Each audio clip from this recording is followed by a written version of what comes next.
ವಾಲ್ಮೀಕಿ ಜಯಂತಿ ರಾಜ್ಯದೊಳಗೆ ಪ್ರತಿ ವರ್ಷ ನಡೀತಾ ಇದೆ. ಆದರೆ ಹೋದ ವರ್ಷ ಜಿಲ್ಲಾ ಸಮಾವೇಶವನ್ನು ಮಾಡಬೇಕು, ವಾಲ್ಮೀಕಿ ಜಯಂತಿ ಜಿಲ್ಲಾದ್ದೇ ಆಗಬೇಕು ಅಂತ ನಾವೆಲ್ಲರೂ ಆಸೆ ಪಟ್ಟಿದ್ದು, ನನ್ನನ್ನು ಸೇರಿ ಆಸೆಯನ್ನು ಪಟ್ಟಿದ್ದು. ಆದರೆ ಅದನ್ನು ಮಾಡೋಕ್ಕಾಗಲಿಲ್ಲ. ಅದು ಬೇರೆ ಬೇರೆ ಸಮಸ್ಯೆಗಳು ಬಂದವು, ಹೀಗಾಗಿ ಹಂಗೆ ಮುಂದೆ ಹೋಯ್ತು. ಆದರೆ ಈ ವರ್ಷ ನಮ್ಮೆಲ್ಲ ಸಮಾಜದ ಮುಖಂಡರು, ನಾಯಕ ಸಮಾಜದ ಮುಖಂಡರು ಬಂದು ನಾನು ಹೇಳಿದೆ ಎಲ್ಲರನ್ನೂ ಹೆಗಲಿ ಮುಗಿಯೋಕೆ ಬೇಡ, ನಮ್ಮ ತಾಲೂಕು ಅಷ್ಟೇ ಮಾಡೋ ಪ್ರಯತ್ನ ಮಾಡೋಣ ಅನ್ನೋ ಮಾತನ್ನ ಹೇಳಿದೆ. ಅದು ಹೇಳಿದಂತೆ ಇವತ್ತ ಇದು ತಾಲೂಕಾ ಜಯಂತ್ಯೋತ್ಸವ ಅಲ್ಲ, ಜಿಲ್ಲಾಕ್ಕಿಂತ ಹೆಚ್ಚಿನ ಜಯಂತಿ ಇವತ್ತ ದೊಡ್ಡ ಪ್ರಮಾಣದಾಗ ಆಗಿದೆ. ಇದನ್ನು ಸಂಘಟನೆ ಮಾಡಿದಂತ ನನ್ನ ವಾಲ್ಮೀಕಿ ಬಂಧುಗಳಿಗೆ ನಾನು ವಿಶೇಷವಾದಂಥ ಅಭಿನಂದನೆಗಳನ್ನು ಹೇಳಲಿಕ್ಕೆ ಇಷ್ಟಪಡ್ತೀನಿ. ಬಂಧುಗಳು, ಬಹಳಷ್ಟು ಮಂದಿ ಪ್ರಾಸ್ತಾವಿಕವಾಗಿ ಮಾತಾಡುವಂತೆಗೆ ಎಲ್ಲರೂ ಕೆಲವೊಂದಿಷ್ಟು ವಿಚಾರಗಳನ್ನು ಹೇಳಿದ್ರು. ವಾಲ್ಮೀಕಿ ಸಮಾಜ ತಂದೆ ಆದಂಥ ಕೊಡುಗೆಯನ್ನು ಈ ದೇಶಕ್ಕೆ ಕೊಟ್ಟಿದೆ. ರಾಮಾಯಣದಿಂದ ಹಿಡ್ಕೊಂಡು ಮಹಾಭಾರತಗಳಿಗೂ ಬಂದಿದ್ದೀರಿ ನೀವು. ರಾಮಾಯಣವನ್ನು ಬರೆದಂತಾರೆ ವಾಲ್ಮೀಕಿಯವರು. ಅದಾದ ಮೇಲೆ ಬೇಡರ ಕಣ್ಣಪ್ಪ ಬರ್ತಾರೆ, ಏಕಲವ್ಯ ಬರ್ತಾರೆ. ಇವರೆಲ್ಲರೂ ಎಲ್ಲವನ್ನ ಇತಿಹಾಸ ಪುರುಷರು. ಅದರ ಜೊತೆಗೆ ನಮ್ಮ ಭಾಗದವರಂತ ಗಡ್ಡದಲ್ಲಿ ಕುಮಾರರಾಮರು ಬರ್ತಾರೆ. ಅದಷ್ಟೇ ಅಲ್ಲ, ವಿಜಯನಗರದ ಸಾಮ್ರಾಜ್ಯದೊಳಗೆ ಸಾಮಂತ ಅರಸರಾಗಿ ಕನಕಗಿರಿಯ ರಾಜರು ಬರ್ತಾರೆ. ಇವನ್ನೆಲ್ಲವನ್ನು ನೋಡಿದಾಗ ಈ ದೇಶಕ್ಕೆ, ಈ ರಾಜ್ಯಕ್ಕೆ, ಸಮಾಜಕ್ಕೆ ತಂದೆಯಾದಂಥ ಕೊಡುಗೆಯನ್ನು ಕೊಟ್ಟವರು ಯಾರಾದ್ರೆ ಅದು ವಾಲ್ಮೀಕಿ ಜನಾಂಗದವರು, ನಾಯಕ ಜನಾಂಗದವರು ಅಂತ ಹೆಮ್ಮೆಯಿಂದ ಹೇಳುವಂತ ಕೆಲಸವನ್ನು ಮಾಡ್ತಾರೆ. ಈಗಾಗಲೇ ವಾಲ್ಮೀಕಿ ಸಮುದಾಯ ಭವನಕ್ಕೆ ಒಂದು ಮಾತನ್ನು ಹೇಳಿದ್ರು ಯಾರು, ನಮ್ಮ ಶಿವರೆಡ್ಡಿ ವಕೀಲರು. ಈಗಾಗಲೇ ನಾನು KKRDBಯಿಂದ ಕನಕಗಿರಿಗೆ ಮತ್ತು ಕಾಳ್ಟಿಗೆಗೆ ವಾಲ್ಮೀಕಿ ಸಮುದಾಯ ಭವನಕ್ಕೆ 2 ಕೋಟಿ ದುಡ್ಡನ್ನು ಕೊಡುವಂತ ಕೆಲಸವನ್ನು ಮಾಡಿದ್ದೀನಿ. ಇನ್ನು ಒಂದು 15-20 ದಿವಸದೊಳಗ ಭೂಮಿ ಪೂಜೆನೂ ಮಾಡ್ತೀನಿ. ಕಾಳ್ಟಿಗೆಗೆ 2 ಕೋಟಿ, ಕನಕಗಿರಿಗೆ 2 ಕೋಟಿ ದುಡ್ಡನ್ನು ಕೊಡುವಂತ ಕೆಲಸವನ್ನು ಮಾಡಿ, ಮತ್ತು ಅದರ ಜೊತೆಗೆ ತೊಂಡಾಳದೊಳಗ ಎಲ್ಲೆಲ್ಲಿ ಜಾಗ ಐತೆ ಅಂತ ಐಡೆಂಟಿಫೈ ಮಾಡಿ ತೊಂಡಾಳಕ್ಕೆ 20 ಲಕ್ಷ ಕೊಟ್ಟಿದ್ದೀವಿ, ಮೈಲಾಪುರಕ್ಕೆ 25 ಲಕ್ಷ ಕೊಟ್ಟಿದ್ದೀನಿ, ಹಾಲ ಸಮುದ್ರಕ್ಕೆ 25 ಲಕ್ಷ, ಗೋಡ್ನಾಳ ಬಸರಾಳಕ್ಕೆ 25 ಲಕ್ಷ ಕೊಡುವಂತ ಕೆಲಸವನ್ನು ಮಾಡಿದ್ದೀನಿ. ನಾನು ಸಮಾಜದ ಜೊತೆಗೆ ಇರ್ತೀನಿ ಮತ್ತು ಅದರ ಜೊತೆಗೆ ನಿಮ್ಮ ಸಮಾಜದ ಬಂಧುಗಳ ಜೊತೆಗೆ ಕೆಲವೊಂದಿಷ್ಟು ವಿಚಾರಗಳನ್ನ ಪ್ರಸ್ತಾಪ ಮಾಡಿದ್ರು. ಮುಂದಿನ ದಿನಮಾನದಾಗ ರಿಸರ್ವೇಶನ್, ಯಾಕಂದ್ರೆ ನಾನು ನಿಮ್ ಜೊತೆಗೇನೆ ಇದ್ದೀನಿ. ನಾಯಕ ಸಮಾಜದ ಸಂಖ್ಯೆ ಜಾಸ್ತಿ ಇದೆ. ನಾನು ಇವತ್ತಿನಿಂದಲೇ ವಿಚಾರವನ್ನು ಪ್ರಾರಂಭ ಮಾಡಿ, ಇವತ್ತು ಒಂದು ಬೀಜ ಬಿತ್ತಿದ್ವಿ ಅಂದ್ರೆ ಆ ಬೀಜ ಬೆಳಿಬೇಕಾದ ಕಾಲ ಬೇಕು. ಆ ಕಾಲ ಬೇಕಂದ್ರೆ ನಾನು ವಿನಂತಿ ಮಾಡೋದಿಷ್ಟೇ, SC ST ಬ್ಯಾಕ್ವರ್ಡ್ ಕ್ಲಾಸ್ನ ಎಲ್ಲಾ ಸಮುದಾಯದವರು ಪ್ರತಿಯೊಬ್ಬರು ನಾನು ವಿನಂತಿ ಮಾಡೋದು ಒಂದು ಶಿಕ್ಷಣ ಸಂಸ್ಥೆ ಕಡೆ ಹೆಚ್ಚು ಲಕ್ಷ್ಯವನ್ನು ಕೊಡ್ರಿ. ಶಿಕ್ಷಣ ಸಂಸ್ಥೆ ಕಡೆ ಲಕ್ಷ್ಯ ಕೊಡ್ರಿ. ನಮ್ಮ ಸೂರ್ಯಬಾಬು ಸ್ವಲ್ಪ ಟ್ರೈನಿಂಗ್ ತಗೋರಿ. ಶಿಕ್ಷಣ ಸಂಸ್ಥೆ ಬಹಳ ಮುಖ್ಯವಾಗಿದ್ದು, ನಾವು ಏನು ಮಾಡಿದ್ರು ಶಿಕ್ಷಣ ಒಂದು ಪ್ರಮುಖವಾಗಿದ್ರೆ ಏನ್ ಬೇಕಾದ್ರೂ ಸಾಧಿಸಕ್ಕೆ ಸಾಧ್ಯತೆ ಇದೆ. ನಾವು ಶಿಕ್ಷಣ ಬಹಳ ಮುಖ್ಯವಾಗಿದ್ದು. ಇವತ್ತು ನಮಗ ಶಿಕ್ಷಣದ ಕೊರತೆ ಇರೋದ್ರಿಂದ ವಿಶೇಷವಾಗಿ ಹೈದರಾಬಾದ್ ಕರ್ನಾಟಕ ಭಾಗ, ಏನು ಕಲ್ಯಾಣ ಕರ್ನಾಟಕ ಭಾಗ ಅಂತೀವಿ, ಇವತ್ತು ನಾವು ಶಿಕ್ಷಣ ವಂಚಿತವಾಗಿ ಇವತ್ತ ಏನು ಆರ್ಟಿಕಲ್ 371J ಬಂದ ಮೇಲೆ ನಮ್ಮ ಭಾಗದೊಳಗ 1 ವರ್ಷಕ್ಕೆ 5,000 ಕೋಟಿ ಕೊಡ್ತೀವಿ. ಆ 5,000 ಕೋಟಿ ಒಳಗ 25% ಶಿಕ್ಷಣಕ್ಕಾಗಿ ದುಡ್ಡನ್ನು ತೆಗೆದಿಡುವಂತ ಕೆಲಸವನ್ನು ಏನಾದರೂ ಮಾಡಿದ್ರೆ ಸನ್ಮಾನ್ಯ ಸಿದ್ದರಾಮಯ್ಯನವರ ಒಂದು ನೇತೃತ್ವ ಸರ್ಕಾರ ಅಂತ ಹೆಮ್ಮೆಯಿಂದ ಹೇಳುವಂತ ಕೆಲಸವನ್ನು ಮಾಡ್ತಾರೆ. ಸರ್ಕಾರ ಗಮನಕ್ಕೆ ತರುವಂತ ಕೆಲಸವನ್ನು ಪ್ರಾಮಾಣಿಕವಾಗಿ ಮಾಡ್ತೀನಿ. ಗಂಡುಗಲಿ ಕುಮಾರಮ್ಮ ಈ ಭಾಗಕ್ಕೆ ತಂದೆ ಆದಂತ ಸಾಕಷ್ಟು ಕೊಡುಗೆಗಳನ್ನು ಕೊಟ್ಟಂತ ಸಾಮಂತ ಅರಸರೊಳಗ ಪ್ರಮುಖರು ಅವರು ಅನ್ನೋ ಮಾತನ್ನ ಹೇಳಿ ಇಷ್ಟಪಡ್ತೀನಿ. ಇವತ್ತ ನೀವೆಲ್ಲರೂ ಸೇರಿ ಬಹಳ ಅದ್ದೂರಿಂದ ಈ ಕಾರ್ಯಕ್ರಮ ಹೆಂಗಾಗ್ಬೇಕಂದ್ರೆ ಮತ್ತೊಂದು ಸಮಾಜಕ್ಕೆ ಮಾದರಿ ಆಗುವ ಕಾರ್ಯಕ್ರಮಗಳಾಗ್ತವೆ. ಮತ್ತೊಂದು ಸಮಾಜದವರು ಮಾದರಿ ಆಗುವ ಕಾರ್ಯಕ್ರಮಗಳು, ಜಯಂತ್ಯೋತ್ಸವಗಳು ಆಗಬೇಕು ಅನ್ನೋ ಮಾತನ್ನ ಮತ್ತೊಮ್ಮೆ ನೆನಪಿಸಿ ನನಗೆ ಮಾತಾಡಲಿಕ್ಕೆ ಕೊಟ್ಟಂತವ್ರಿಗೆ ನಿಮ್ಮೆಲ್ಲರಿಗೂ ವಂದಿಸ್ತೀನಿ ಮತ್ತು ಅದ್ರ ಜೊತೆಗೆ ಒಂದು ವಿನಂತಿನೂ ಮಾಡ್ಕೊತೀನಿ. ವೇದಿಕೆ ಮ್ಯಾಗಿದ್ದಾರೆ ಎಲ್ಲರೂ ಸೇರಿ ಮತ್ತು ನನ್ನ ಮುಂದಿದ್ದವರು ಸೇರಿ ಜೊತೆಗೆ ನಾನಿದ್ದೀನಿ, ಸಮಾಜದ ಜೊತೆಗೆ ಇದ್ದೀನಿ. ಸಮಾಜದ ಏನೇ ಹೇಳುವ ಕೆಲಸಗಳನ್ನು ಪ್ರಾಮಾಣಿಕವಾಗಿ ನಿಮ್ಮ ಜೊತೆಗೆ ಕೆಲಸವನ್ನ ನಾನು ಮಾಡ್ತೀನಿ. ಒಬ್ಬ ಸಮಾಜದ ಬಂಧುವಾಗಿ ನಿಮ್ಮ ಜೊತೆಗೆ ಇರ್ತೀನಿ ಅನ್ನೋ ಮಾತನ್ನ ಇಲ್ಲಿ ಹೇಳಿ ನನಗೆ ಮಾತಾಡಲಿಕ್ಕೆ ಅವಕಾಶ ಮಾಡಿಕೊಂಡಂತ ನಿಮ್ಮೆಲ್ಲರಿಗೂ ಒಂದ್ಸಿ ನನ್ನ ಎರಡು ಮಾತನ್ನು ಮುಗಿಸ್ತೀನಿ. ಜೈ ಹಿಂದ್, ಜೈ ಕರ್ನಾಟಕ. ಧನ್ಯವಾದಗಳು. ಕಾರ್ಯಕ್ರಮದಲ್ಲಿ ದಿವ್ಯ ಸಾನ್ನಿಧ್ಯವನ್ನು ವಹಿಸಿದಂತ ನಮ್ಮ ಹುಲಿಯಾಯುಧರ ಸಂಸ್ಥಾನ ಮಟ್ಟದ ಶ್ರೀ ನವೀನ್ ಚಂದ್ರ ನಾಯಕರವರ ಪಾದಾರ ಬಿಂದಳಿಗೆ ಅಣೆಮಣಿದು, ಅದೇ ರೀತಿಯಾಗಿ ವೇದಿಕೆ ಮೇಲೆ ಇನ್ನೋರ್ವ ನಮ್ಮ ಹಿರೇಮಠದ ಗುರುಗಳಾದಂಥ ಮರಳು ಸಿದ್ದಯ್ಯ ಪಾದಾರ ಬಿಂದಗಳಿಗೆ ಪಡಮಟ್ಟು. ಈ ಜಿಲ್ಲೆ ಒಳಗ ನೀವು ನಮ್ಮ ನಾಯಕರು ಏನದಿವಲ್ಲ, ಈ ಜಿಲ್ಲೆ ಒಳಗ ನಟ ದುಷ್ಟರು ಅಂತಾರಲ್ಲ, ನಟ ದುಷ್ಟರು ಯಾರ ಇದ್ರ ಅದು ನಾಯಕ ಸಮಾಜ ಅಂತ ಹೇಳಕ್ ಇಚ್ಛಪಡ್ತೀನಿ. ಬಂಧುಗಳೇ, ಇಲ್ಲಿವರೆಗೆ ಈ ಜಿಲ್ಲೆ ಆದಾಗಿಂದ ನಾವು MP ಆಗಿಲ್ಲ, MLAಗಳಾಗಿಲ್ಲ, ಒಂದು ನಿಗಮ ಮಂಡಳಿ ಅಧ್ಯಕ್ಷರಾಗಿಲ್ಲ. ಬರೀ ಕಾಂಗ್ರೆಸ್ ಅಷ್ಟೇ ಹೇಳಲ್ಲ, ನಾನು BJP ಯಾವ ಪಕ್ಷದಿಂದನೂ ನಮಗೆ ಮಾಡಿಲ್ಲ. ನಮಗೆ ಏನಾನ ಯಾವ್ದಾನ ಒಬ್ಬ MLA ಒಳಗ ನಮಗೆ ಏನಾನ ಸಮಾಜಕ್ಕೆ ಗೌರವ ಸಿಕ್ಕಂದ್ರ ನಾನು ಎದೆ ತಗೊಂಡು ಹೇಳ್ತಾ, ನಾನು BJP ಇರ್ಬೋದು, ನಮ್ಮ ಮಲ್ಲಿಕಾರ್ಜುನ ನಾಗಪ್ಪನವ್ರು ಇದ್ದಾಗ ನಮ್ಮ ಸಮಾಜಕ್ಕೆ ಇದ್ದಂತ ಗೌರವ ಒಂದು ಸಣ್ಣ ಹುಡುಗ ಹೋದ್ರ ಬಾ ನಾಗರಾಜ್, ಬಾ ರಮೇಶ್, ಬಾ ಶಿವರೆಡ್ಡಿ ಅಂತ ವ್ಯಕ್ತಿತ್ವ ಇರ್ತಕ್ಕಂಥ ನಮ್ಗೆಲ್ಲ ಇವತ್ತು ಹೆಂಗಾಗ್ಬಿಟ್ಟಂದ್ರೆ ನಿಮಗೆ ಗೊತ್ತಿಲ್ಲ. ಈ ಯಾವುದೇ BJP ಇರ್ಬೋದು, ಕಾಂಗ್ರೆಸ್ ಇರ್ಬೋದು, ದುನಿಯಾ ಇರ್ಬೋದು, ನಮಗೆ ಏನ್ ಮಾಡಿಬಿಟ್ಟಾರಂದ್ರೆ ST Morcha, SC Morcha, ST Morcha, SC Morcha, ನಮ್ಮನ್ನ ಮೋರ್ಚದಾಗ ಹಾಕಿ ನಮ್ಮನ್ನು ಕೊಲ್ಲಿಬಿಟ್ಟಾರೆ. ಇಲ್ಲಿವರೆಗೆ ಯಾರು ಈ ಸಚಿವರು ಇವತ್ತು ಯಾಕೆ ಅವಸರ ಮಾಡಿ ಹೋಗ್ಯಾರಂತಂದ್ರೆ ನಿಮಗೆ ಹೇಳ್ಬಿಡ್ತಾರೆ. ಇಲ್ಲಿವರೆಗೆ 3 ಸಲ ಸಚಿವರಾಗ್ಯಾರ. ಈಗ ಇಮಿಡಿಯೇಟ್ ಯಾವಾಗನ ಭಾಷಣ ಮಾಡ್ಲು 2 ತಿಂಗಳದಾಗ 2 ಕೋಟಿ 15 ದಿವಸದಾಗ ಇನಾಗ್ರೇಷನ್ ಏನ್ ಮಾಡ್ತಾರೆ? 3 ಪೀರಿಯಡ್ ಸಚಿವರಾದ್ಮೇಲೆ ನಮ್ಮ ಸಮಾಜಕ್ಕೆ ಏನಪ್ಪ ಕೊಡುಗೆ? ಯಾರೇ ಇರ್ಬೋದು, BJP MLA ಇರಲೋ, ಕಾಂಗ್ರೆಸ್ MLA ಇರಲೋ, ಯಾರೇ ಇರಲಿ, ನಮ್ಗೆ ದಂಗ ಬಿಡತ್ತಂದ್ರೆ ನಾವು ಹೊಗಳಿಕೆಯಿಂದ ಈಗ ಎಲ್ಲರೂ ಬಂದ್ರ ನಮ್ಗೆ ನಮ್ಮ ಭಾಷಣ ಏನಂತ ಮಾತಾಡ್ತಾರ, ಈ ಸಮಾಜ ರಕ್ಷಣೆಗಾಗಿ ಬೆರಳು ಕೊಟ್ಟಂತ ಸಮಾಜ ಎಲ್ಲ ಏನಪ್ಪ, ಶಿಕ್ಷಣಕ್ಕಾಗಿ ಗುರುವಿಗೆ ಇನ್ನೊಂದು ಕೊಟ್ಟಂತ ಎಲ್ಲರೂ ಬಂದು ಏನ್ ಮಾಡ್ತಾರ, ಭುಜ ಚಪ್ಪರಿಸಿ ನಮ್ಮನ್ನು ಹೊಗಳು ಬಿಡ್ತಾರ. ಆ ಹೊಗಳಿಕೆ ಕೇಳಿ ಕೆಕೆ ಹೊಡೆದ್ಬಿಟ್ರು. ಒಬ್ಬರನ್ನ ಎದ್ದು ನಿಂತು ನೀವು ಎಲ್ಲಿವರೆಗೆ ಮನುಷ್ಯನ ಜೀವನದಾಗ ಎಲ್ಲಿವರೆಗೆ ಪ್ರಶ್ನೆ ಕೇಳಲ್ಲ ಅಲ್ಲಿವರೆಗೆ ನೀವು ಅಲ್ಲೇ ಕೊಡ್ತೀರಿ, ಇವ್ರು ಇಲ್ಲಿ ಕೊಡ್ತಾರೆ. ತಲೆ ಇಟ್ಕೊಂಡ್ಬಿಡ್ರಿ ನೀವು. ಎಲ್ಲಿವರೆಗೆ ನೀವು ಪ್ರಶ್ನೆ ಕೇಳಲ್ಲ, ಯಾವ ಮನುಷ್ಯ ಎಲ್ಲಿವರೆಗೆ ಯಾವುದೇ ಒಬ್ಬ ಜನಪ್ರತಿನಿಧಿಗಳಿಗೆ ಸಾಮಾನ್ಯ ನಮ್ಮ ನಾಯಕ ಸಮಾಜದ ಸಾಮಾನ್ಯ ಮನುಷ್ಯ ಪ್ರಶ್ನೆ ಮಾಡೋಂಥ ವ್ಯಕ್ತಿ ಆಗ್ತಾನಲ್ಲ, ಅವತ್ತು ಶಿಕ್ಷಣಕ್ಕೆ ನೀವು ಶಿಕ್ಷಣ ಹೊಂದಿರಂತ ಅರ್ಥ. ಇವತ್ತು ಜಗತ್ತಿನೊಳಗ ಗುರುಕುಲ ಆಶ್ರಮ ತೆಗೆದಂತ ಯಾರಿದ್ರು ಹಾಸ್ಟೆಲ್ಗಳಂತೂರ ಅವಾಗ ಗುರುಕುಲ ಆಶ್ರಮ ವಾಲ್ಮೀಕಿ ಮಹರ್ಷಿ ಬರೀ ಮಹಾಕಾವ್ಯ ಕೊಟ್ಟನಂತ ನೀವು ಅನ್ಕೊಳ್ರಿ. ಆ ಮಹಾಕಾವ್ಯದಾಗ ಇವತ್ತೇನು ವಿಮಾನ ಅಂತವಲ್ಲ, ಅದು ಪುಷ್ಪಕ ವಿಮಾನ ಅವತ್ತೇ ಮೈಂಡ್ನಾಗಿತ್ತು. ಯಾರೋ ಮಹರ್ಷಿ ವಾಲ್ಮೀಕಿ ಇದ್ರಾಗ. ಇವತ್ತು ಹಾಸ್ಟೆಲ್ಗಳು ಮಾಡ್ತಾರಲ್ಲ, ಇವತ್ತೇನು ದೇವರಾಜ ಅರಸು ಇವೆಲ್ಲ ಮುರಾರ್ಜಿ, ಈ ಹಾಸ್ಟೆಲ್ ಕಾನ್ಸೆಪ್ಟ್ ಬಂದಿರೋದು ಯಾರಿಂದ? ಮಹರ್ಷಿ ವಾಲ್ಮೀಕಿಯಿಂದ. ಅವತ್ತಿಗೆ ಗುರುಕುಲ ಆಶ್ರಮಗಳು ತೆಗೆದು ಮುಂದುವರೆದ ಜನಾಂಗ ಬ್ರಾಹ್ಮಣ ಕುಲಕ್ಕೆ ಸಹಿತ ವಿದ್ಯೆ ಹೇಳಿದಂತ ವ್ಯಕ್ತಿ ಯಾರನ್ನಿದ್ರೆ ಅದು ನಾಯಕ ಸಮಾಜ. ಅದನ್ನು ತಲೆ ಎತ್ತಬೇಕು ಎಲ್ಲರೂ. ಇವತ್ತು ನಿಜವಾಗಿ ಹೇಳ್ಬೇಕಾದ್ರೆ ಗುರುಕುಲ ಆಶ್ರಮಗಳು ಆಮೇಲೆ ಸುಮಾರು 75 ಕೋಟಿ ಕತ್ತಲು ಕಟ್ಟಿವಿ. ಎದಕ್ಕೆ ಕಟ್ಟಿವಿ? ಇವತ್ತು ಹೆಂಗಾಗ್ಬಿಡತ್ತಂದ್ರೆ ನಾವು ಎಲ್ಲರೂ ಹೊಗಳಿಕೆ ಮಾತಿನಿಂದ ನಾವೆಲ್ಲ ಹೊಗಳಿಕೆ ಭಟ್ರಾಗ್ಬಿಟ್ಟಿವಿ. ಇವತ್ತು ನಿಜವಾಗ ಅದನ್ನೆಲ್ಲ ಬಿಡ್ಬೇಕು.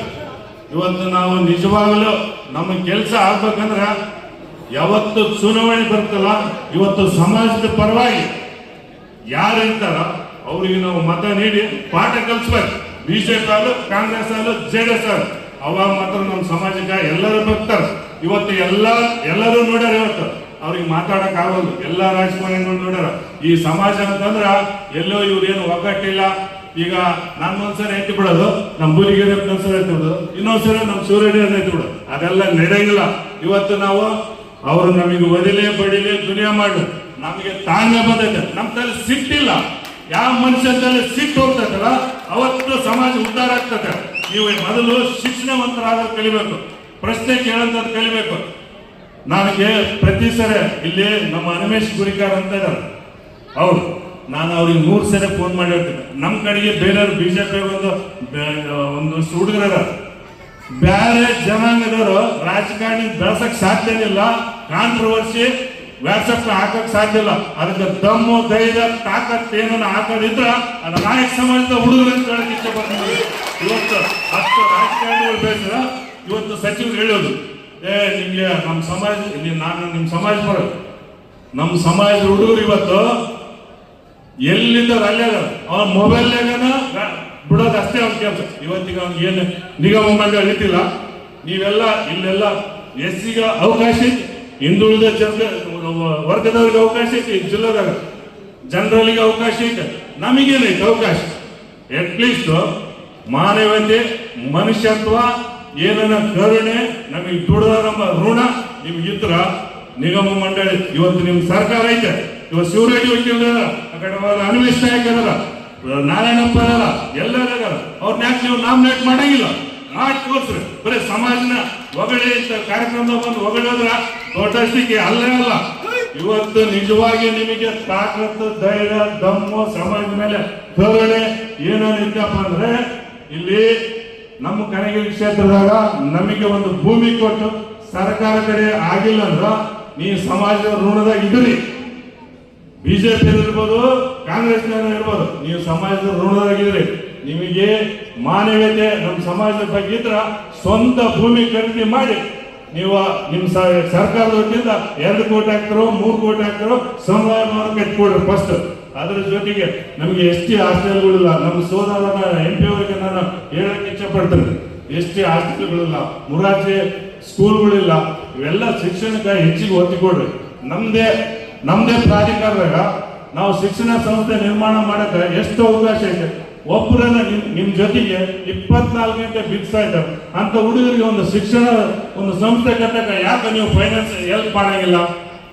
ಅದಕ್ಕೆ ನಾನು ಹೇಳ್ತೇನೆ, ನಮ್ಮ ಸಮಾಜದ ಇಲ್ಲಿರ್ತಕ್ಕಂಥ ವೇದಿಕೆ ಮೇಲೆ ಇರ್ತಕ್ಕಂಥ ಇದು ನಂದು ಆವೇಶ ಭರಿತ ಭಾಷಣ ಅಲ್ಲ.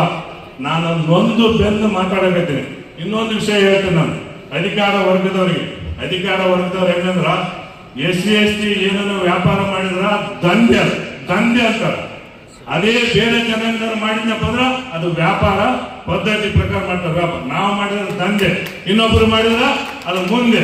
ಅಂದ್ರ ನಾವು SC/ST ಎಲ್ಲಿರ್ಬೇಕು ಅಲ್ಲೇ ಇರ್ಬೇಕು. ನಮ್ಮನ್ನ ಮ್ಯಾಲೆ ಕುಂದಿರ್ಸಕ ಅವ್ರಿಗೆ ಇಷ್ಟನೇ ಇಲ್ಲ. ಅದಕ್ಕೆ ಯಾವಾಗ ಮನುಷ್ಯ ಶಿಕ್ಷಣವಂತನಾಗ್ತಾನಲ್ಲ, ತಾನು ತಿಳುವಳಿಕೆ ಪಟ್ಕೊಂತಾರಲ್ಲ, ಅವತ್ತೇ ಆ ಮನುಷ್ಯ ಬೆಳವಣಿಗೆ ಸಾಧ್ಯ. ಇವತ್ತು ನಾನು ಇಲ್ಲಿ ವೇದಿಕೆ ಮೇಲೆ ಇರ್ತಕ್ಕಂಥ ಎಲ್ಲ ಜನಪ್ರತಿನಿಧಿಗಳು ಜೀವನ ಮನುಷ್ಯ ಹುಟ್ಟಿನ ಮೇಲೆ ಸಾಯದ ನಿಶ್ಚಿತ. ಇವತ್ತು ನೀನೇನು ಅನುಭವಿಸ್ತೀಯಲ್ಲ, ಇವತ್ತೇ ನೀವೇನು ಕಳಿತಿರಲ್ಲ ಅದೇ ಕ್ಷಣ ಶಾಶ್ವತ. ಇವತ್ತು ಇಲ್ಲೇ DK ಶಿವಕುಮಾರ್ ಹೇಳಿದ್ರು, ಇವತ್ತು ನಾನು ಮಾಡಿದ ಕೆಲಸ ಅದು ನಮ್ಮನ್ನ ಕೆಲಸನ ಮಾತಾಡ್ಬೇಕು, ಮನುಷ್ಯನ ಹೊಗಳೋದ್ ಬೇಕಾಗಿಲ್ಲ, ಕೆಲಸ ಮಾತಾಡ್ಬೇಕಂತ ಹೇಳ್ತಾರೆ. ಅದಕ್ಕೆ ನಾನು MP ಅವ್ರಿಗೆ ಹೇಳ್ತೀನಿ, ನೀವು ಕೆಲಸ ಮಾಡ್ರಿ. ನಿಮಗೆ ಎಲ್ಲ ಪಕ್ಷ ಭೇದ ಮರೆತು ಏನೋ ಒಂದು ಕಾನ್ಸೆಪ್ಟ್ ಇಟ್ಕೊಂಡು ಇಡೀ ಸಮಾಜ ನಿಮ್ಮಿಂದ ನಿಂತು ಓಟ್ ಹಾಕ್ಯಾರ, ಸಚಿವರು ಓಟ್ ಹಾಕ್ಯಾರ, ತಮಗೆ ಓಟ್ ಹಾಕ್ಯಾರ. ತಾವು ತಮಗೆ ಕೈ ಮುಗಿದು ಕೇಳ್ತೀನಿ, ನಮ್ಮ ಅಧಿಕಾರಿಗಳಿಗೆ ನೀವು ಜಿಲ್ಲಾ ಮಟ್ಟದಿರ್ಬೋದು, ತಾಲೂಕು ಮಟ್ಟದಿರ್ಬೋದು, ಇಲ್ಲಿರ್ತಕ್ಕಂಥ ಅಧಿಕಾರಿಗಳಿಗೆ ನಾವು ಇಡೀ ಕ್ಷೇತ್ರಗಳ ಜಿಲ್ಲಾ ಸಹಿತ ರಿಜಿಸ್ಟರ್ ಮಾಡಿ ಕೊಟ್ಟಂಗಾಯ್ತೆ. ಅವರು ನೌಕರಿ ಮಾಡ್ತು ಸೇವೆ ಮಾಡಕ್ ಬಂದಿಲ್ಲ. ಇಲ್ಲಿ ಸೇವೆ ಮಾಡಬೇಕು ಜನರು, ಅವ್ರ ಸೇವೆ. ನಾವು ಜನರು ಟ್ಯಾಕ್ಸ್ ದುಡ್ಡ ಸಾಧ್ಯತ ಅಂತ ಗೌರವ ಇಲ್ಲ ಅಧಿಕಾರಿಗಳಿಗೆ. ಟೋಟಲಿ ಅಧಿಕಾರಿಗಳು ಹೆಂಗಾಗ್ಬಿಟ್ಟಾರಂದ್ರ SC/ST ಜನಾಂಗ ನೋಡಿಬಿಟ್ರ ಒಂದ್ ನಮ್ಮನೆ ಹಾವು ಇದು ಮಾಡ್ದಂಗ್ ಮಾಡ್ತಾರೆ. ಅದಕ್ಕೆ ಅಂತರಿಗೆ ನೀವು ಚೆನ್ನಾಗಿ ಅವರಿಗೆ ಬುದ್ಧಿವಾದ ಹೇಳಿ ನೀವು ನೌಕರಿ ಮಾಡಕ್ ಆತ IAS ಅಧಿಕಾರಿಗಳು, KS ಅಧಿಕಾರಿಗಳು, ಇನ್ನೊಬ್ಬರಿಗೂ ಚಾಪ್ ಎಸ್ಕೊಂಡು ಕುಂದ್ರಾದ್ ಬಿಡಂತ ಹೇಳ್ರಿ ಆ ಅಧಿಕಾರಿಗಳು. ಇವತ್ತು ಪ್ರಾಮಾಣಿಕವಾಗಿ ಕೆಲಸ ಮಾಡಿ ದೇವರು ನಿಮಗೆ ಇವತ್ತು ಸರ್ಕಾರಿ ಕೆಲಸ ದೇವ್ರ ಕೆಲಸ ನಿಮ್ಗೆ ಏನೋ ಒಂದು ಅವಕಾಶ ಕೊಟ್ಟಿರ್ತಾರ, ಆ ಅವಕಾಶ ಸದುಪಯೋಗ ಪಡಿಸ್ಕೋಬೇಕು. ಚೆನ್ನಾಗಿ ಇವತ್ತು ನಾವೆಲ್ಲ ಶೋಷಿತರು ನಮ್ಗೆಲ್ಲರಿಗೆ ಒಳ್ಳೆ ಕೆಲಸ ಮಾಡ್ಬೇಕಂತೇಳಿ ತಾವು ಈ ವೇದಿಕೆ ಮೇಲೆ ಇರ್ತಕ್ಕಂಥ ಎಲ್ಲರಿಗೆ ಒಂದ್ಸಿ ನನ್ನ ಮಾತು ಮುಗಿಸ್ತೇನೆ. ಜೈ ಹಿಂದ್, ಜೈ ಕರ್ನಾಟಕ, ಜೈ ವಾಲ್ಮೀಕಿ, ಜೈ ವಾಲ್ಮೀಕಿ. ಆದಿಕವಿ ಮಹರ್ಷಿ ಅಂತ ವಾಲ್ಮೀಕಿಯವರು ರಾಮನನ್ನ ರಾಜನನ್ನಾಗಿ, ಪತಿಯಾಗಿ, ಸಹೋದರನಾಗಿ ರಾಜ್ಯಭಾರವನ್ನು ಹೇಗೆ ಮಾಡಿದ್ರು ಅನ್ನೋದನ್ನ ಇವತ್ತಿಗೂ ಕೂಡ ಅವರ ರಾಮಾಯಣವನ್ನ ಅಳವಡಿಸ್ಕೊಂಡು ರಾಜಕೀಯ ಮಾಡಂತ ಪರಿಸ್ಥಿತಿ ಇದೆ. ಅದನ್ನ ಸುಮಾರು ವರ್ಷಗಳು, ಸಾವಿರಾರು ವರ್ಷಗಳ ಹಿಂದನೇ ಆ ಗ್ರಂಥದ ಮೂಲಕ ಪರಿಚಯ ಮಾಡಿಸ್ಕೊಟ್ಟಂಥವ್ರು ವಾಲ್ಮೀಕಿ ಮಹರ್ಷಿಗಳು. ಇವತ್ತು ನಾವು ಸಮಾಜದಲ್ಲಿ ನಮ್ಮ ಉಪನ್ಯಾಸಕರು ಹೇಳಿದರು, ನಮ್ಮ ಸಹೋದರಾಗಿರ್ತಕ್ಕಂಥ ನಾಗರಾಜ್ ಅವರು ಕೂಡ ಹೇಳಿದರು, ನಮ್ಮ ಶಿವರೆಡ್ಡಿಯವರು ಕೂಡ ಹೇಳಿದರು, ಸಮಾಜ ಆರ್ಥಿಕವಾಗಿ ಬೆಳಿಬೇಕಾಗಿದೆ, ಸಮಾಜ ಶೈಕ್ಷಣಿಕವಾಗಿ ಬೆಳಿಬೇಕಾಗಿದೆ. ಆದ್ರೆ ನನಗೊಂದು ಅನ್ಸುತ್ತಾ, ಏನು ಇವತ್ತು ಸಮಾಜದಾಗ ಹುಟ್ಟಿದ್ ನೀವೆಲ್ಲರೂ ಕೂಡ ಪುಣ್ಯವಂತ. ನಾವೇನು ಹುಟ್ಟಿದ್ವಿ ಬೇರೆದವ್ರು, ನಾವು ಭಾಗ್ಯವಂತರ. ಇವತ್ತು ಅವರ ಮಹಾಕಾವ್ಯ ನೋಡ್ತೀವಿ, ಅವ್ರ ಮಾರ್ಗದರ್ಶನವನ್ನು ಪಡ್ಕೊಂತೀವಿ, ನಾವು ಭಾಗ್ಯವಂತರು. ಆಗ ನೀವೇನು ಸಮಾಜದಾಗ ಹುಟ್ಟಿದ್ರೆ ಇವತ್ತು ಮಹರ್ಷಿ ವಾಲ್ಮೀಕಿ ಅವರ ಜ್ಞಾನ ಅವ್ರ ರಕ್ತ ನಿಮ್ಮ ಮೈಯಲ್ಲಿ ಇರ್ತಿತ್ತು, ಅವ್ರ ವಂಶಸ್ಥರು ನೀವು. ಇವತ್ತು ದಾನದಲ್ಲಿ ಇವತ್ತು ಬೇಡ್ರ ಕಣ್ಣಪ್ಪ ದಾನ ಮಾಡಂತ ಅವ್ರ ಬೇಡ್ರ ಕಣ್ಣಪ್ಪನ ವಂಶಸ್ಥರು ನೀವು. ಗುರು ದೀಕ್ಷೆಯನ್ನು ಕೇಳಿದ್ರೆ ಬಳ್ಳನ್ನು ಕೊಟ್ಟಂತ ಏಕಲವ್ರ ವಂಶಸ್ಥರು ನೀವು. ಶೌರ್ಯ ಅಂತ ಬಂದ್ರ ಮಧುಕರ ನಾಯಕನ ವಂಶಸ್ಥರು ನೀವು. ನಿಮ್ಗೆ ಎಲ್ಲವನ್ನು ಕೂಡ ಇತಿಹಾಸದಲ್ಲಿ ನಿಮ್ಮ ರಕ್ತದಲ್ಲಿ ಐತೆ, ನೀವು ಪುಣ್ಯವಂತರದಿರಿ. ಆದ್ರೆ ಇವತ್ತಿನ ಆಧುನಿಕ ಜಗತ್ತಿನಲ್ಲಿ ಬದುಕಬೇಕಾದ್ರೆ ಇವತ್ತಿನ ನಮ್ಮ ಚಾಲೆಂಜ್ಗಳು, ಇವತ್ತಿನ ಸವಾಲುಗಳ ಬೇರೆ ಅದಾವೆ. ಆಧುನಿಕ ಜಗತ್ತಿನ ಸವಾಲುಗಳು ಬೇರೆನೇ ಅದಾವೆ. ನಮ್ಮ ನಾಗರಾಜ್ ಅಣ್ಣರು ಹೇಳಿದ್ರು, ನಮ್ಮ ಶಿವರೆಡ್ಡಿ ವಕೀಲರು ಹೇಳಿದ್ರು, ಇವತ್ತು ನಾವು ಆಧುನಿಕ ಜಗತ್ತಿನಲ್ಲಿ ಬದುಕಬೇಕಾದ್ರೆ ನಮಗೆ ಶಿಕ್ಷಣ ಬೇಕು, ಜ್ಞಾನ ಬೇಕು, ಸಮಾಜದಲ್ಲಿ ಸಮಾನತೆ ಬೇಕು, ನಮಗೆ ಆರ್ಥಿಕವಾಗಿ ಎಲ್ಲ ಸೌಲಭ್ಯಗಳು ಬೆಳಿಲಿಕ್ಕೆ ಬೇಕು. ತಾವೆಲ್ಲರೂ ಇವತ್ತು ಸಮಾಜದಲ್ಲಿ ನೋಡ್ತಾ ಇದ್ದೀವಿ. ಇವತ್ತು ಬಹಳ ಟ್ರೆಂಡ್ ಅಲ್ಲಿ ಎರಡು ಓಡ್ತಾವ, ಬಹಳ ಟ್ರೆಂಡ್ ಅದಾವ ಎರಡು. ಒಂದು ನಿಮ್ಮನ್ನು ಹೇಗೆ ಬಳಸ್ಕೋಬೇಕಂತ ವಿಚಾರ ಮಾಡ್ತಾರ, ಒಂದು ನಿಮ್ಮನ್ನು ಹೇಗೆ ಬೆಳೆಸಬೇಕು ಅಂತ ವಿಚಾರ ಮಾಡ್ತಾರ. ನಿಮ್ಮನ್ನು ಬೆಳೆಸ್ಕೋಬೇಕಂತ ಒಂದು ಸಮಾಜ ಇದ್ರೆ ನಿಮ್ಮನ್ನು ಹೆಂಗ್ ಬೆಳೆಸಬೇಕು ಅಂತ ಇನ್ನೊಬ್ಬರು ವಿಚಾರ ಮಾಡ್ತಾರೆ. ಆದ್ರೆ ಅದನ್ನ ಯಾರು ಬಳಸ್ಕೊಳ್ಳೋ ಕಡೆ ಹೋಗ್ಬೇಕು, ಯಾರು ಬೆಳೆಸ್ತಾರ ಅವ್ರ ಕಡೆ ಹೋಗ್ಬೇಕು ನಾವು ವಿಚಾರ ಮಾಡಂತ ಶಕ್ತಿ ಬೇಕಾದ್ರೆ ಅದಕ್ಕೆ ಶಿಕ್ಷಣ ಬೇಕಾಗುತ್ತೆ. ಅದಕ್ಕೆ ಶಿಕ್ಷಣ ಬೇಕಾಗುತ್ತೆ. ನೀವು ಬೆಳಿಬೇಕು, ಸಾಮಾಜಿಕವಾಗಿ, ಆರ್ಥಿಕವಾಗಿ, ರಾಜಕೀಯವಾಗಿ ಎಲ್ಲವೂ ಕೂಡ ಬೆಳಿಬೇಕು. ಅವಾಗ ಮಾತ್ರ ಸಮಾಜದಲ್ಲಿ ಮುಖ್ಯವಾಗಿ ಬರ್ಲಿಕ್ಕೆ ಸಾಧ್ಯ ಆಗುತ್ತೆ. ಬಳಸ್ಕೊಳ್ಳೋರು ಬಹಳಷ್ಟು ವಿಚಾರಗಳನ್ನು ಹೇಳಿ ಬಳಸ್ಕೊಳ್ತಾರೆ, ಸಮಾಜವನ್ನ ಬಹಳಷ್ಟು ವೈಭವೀಕರಿಸ್ತಾರ, ನಿಮ್ಮನ್ನ ಪ್ರಚೋದನೆ ಕೊಡ್ತಾರ, ಬಹಳಷ್ಟು ವಿಚಾರಗಳನ್ನು ಮಾತಾಡ್ತಾರ. ಬಳಸ್ಕೊಳ್ಳೋರು ಯಾರು ಕೂಡ ನಿಮ್ಮನ್ನು ಬೆಳೆಸಂತ ವಿಚಾರವನ್ನು ಮಾಡಲ್ಲ. ಇದು ಸಮಾಜಕ್ಕೂ ಗೊತ್ತು, ತಿಳಿದವರಿಗೂ ಕೂಡ ಗೊತ್ತು. ಇವತ್ತು ನಾವೆಲ್ಲ ವಿಚಾರ ಮಾಡಬೇಕಾಗಿತ್ತು. ಇಂಥ ವಿಚಾರಗಳು ತಿಳಿಬೇಕಾದ್ರೆ ಇಂಥ ನಮ್ಮ ಇವತ್ತು ಜಯಂತ್ಯೋತ್ಸವಗಳಾಗಬೇಕು, ಸಮಾಜದಲ್ಲಿ ಚರ್ಚೆಗಳಾಗಬೇಕು. ಚರ್ಚೆಗಳಾಗಬೇಕಾದ್ರೆ ಸಮುದಾಯ ಭವನಗಳಿರಬೇಕು. ಸಮುದಾಯ ಭವನದಲ್ಲಿ ಎಲ್ಲ ಸಮಾಜ ಕೂಡಬೇಕು. ಕುತ್ಕೊಂಡು ವಿಚಾರ ಮಾಡಿದಾಗ ಯಾವ್ದು ಗೊತ್ತು ಒಳ್ಳೆಯದು, ಯಾವ್ದು ಕೆಟ್ಟದು, ನಾವು ಯಾವ್ದ್ರಿಂದ ಹೋದ್ರೆ ಮುಂದೆ ನಮ್ಮ ಮಕ್ಕಳು, ನಮ್ಮ ಮಹಿಳೆಯರು, ನಮ್ಮ ಕುಟುಂಬ ಯಾವ್ದು ಆರ್ಥಿಕವಾಗಿ ಬೆಳೀತಿದ್ದಕ್ಕೆ ಸಾಧ್ಯ ಆಗುತ್ತೆ. ಇವತ್ತೆಲ್ಲರೂ ಕೂಡ ಸಮಾಜ ಬಾಂಧವರು ಇವತ್ತು ಬಹಳಷ್ಟು ವಿಚಾರಗಳನ್ನು ಹೇಳಿದ್ವಿ. ಇವತ್ತು ನಾವೆಲ್ಲರೂ ಕೂಡಿಕೊಂಡು ಹೋದಾಗ ಮಾತ್ರ ರಾಜಕೀಯವಾಗಿ, ಆರ್ಥಿಕವಾಗಿ ನಾವು ಬೆಳೀಲಿಕ್ಕೆ ಸಾಧ್ಯ ಆಗುತ್ತೆ. ಆ ವಿಚಾರಗಳನ್ನು ಕೂಡ ಮಾಡೋಣ. ಮತ್ತೆ ಇನ್ನೊಂದು ಮಾತನ್ನು ನಮ್ಮ ನಾಗರಾಜಣ್ಣ ಅವರು ಹೇಳಿದ್ರು, ದಯವಿಟ್ಟು ನೀವು ಪ್ರಶ್ನೆ ಮಾಡೋಂಥ ಒಂದು ಕಳ್ಕಲ್ರಿ. ಸಮಾಜದಲ್ಲಿ ನೀವು ಪ್ರಶ್ನೆ ಮಾಡಬೇಕು.